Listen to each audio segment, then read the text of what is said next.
یہ سارا پھر اس کا کیا فائدہ ہے؟ یہ ٹیکس دینے کا، آپ اتنا ٹیکس، میں اور آپ ہم ٹیکس دیتے ہیں، 100 روپے کا لوڈ کروائیں تو 20-25 روپے ٹیکس کٹ جاتا ہے، آپ صابن کی ایک ٹکیا لیں تو اس کے اوپر 15-20 روپے ٹیکس کٹ جاتا ہے جو ہر غریب آدمی لیتا ہے، آپ 1 لیٹر پیٹرول ڈلوائیں تو 150 روپے ٹیکس کٹ جاتا ہے، وہ ہر غریب امیر سارے ڈلواتے ہیں، آپ صرف لینے جائیں اس پہ ٹیکس ہے، چینی پہ ٹیکس ہے،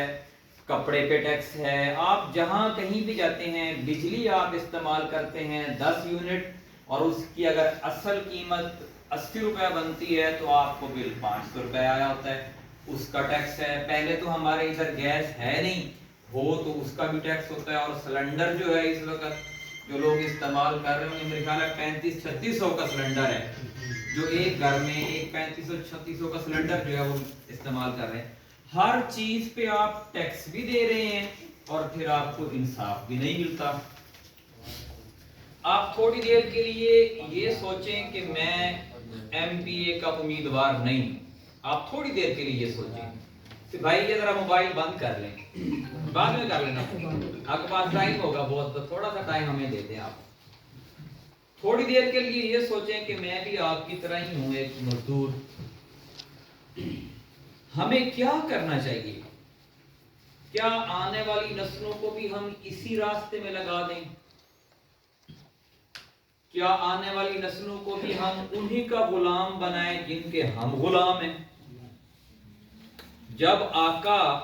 جب حکمران چٹی دلال ہوگا تو وہ قوم کو چٹی دلالی پہ ہی لگاتا ہے، کیا ہم نے قوم کو چٹی دلالی پہ ہی رکھنا ہے؟ جب حکمران زانی ہوگا تو وہ قوم کو زنا پہ ہی لگاتا ہے، کیا ہم نے اپنی ماؤں بیٹیوں بہنوں کو اسی راستے پہ لگانا ہے؟ نہیں۔ جب آقا اور حکمران جو ہے رشوت خور ہوگا تو قوم بھی رشوت خور ہی ہوتی ہے، اور آپ دیکھ رہے ہیں نسل بنانے کے لیے کوئی حکمران نہیں آیا پاکستان میں نے تو جتنی بھی جماعتیں دیکھی ہیں بس یہی نعرہ ہوتا ہے تسی میرے بھرا میں تہاڈا بھرا، اپنا ماں اپنا سارا سانجا، یا اپنی پگاں وٹی ہوئیاں، آپ ایک کے برادری دے لوگ ہیں، آپ سرائکی ہیں، آپ پنجابی ہیں، آپ اردو ہیں، ایک کے علاقے جا اپنا لوگ سکھ سانجے، یہ کیا سیاست ہے؟ یہ تھوڑی سیاست ہوتی ہے کہ ہمارا ہم ایک ہی علاقے میں رہتے ہیں اس لیے آپ ایک دوسرے کو لوٹتے رہیں۔ آپ ایک علاقے میں رہتے ہیں تو خیر خائی کرنی چاہیے۔ آپ دیکھ لیں تاریخ یہ بتاتی ہے کہ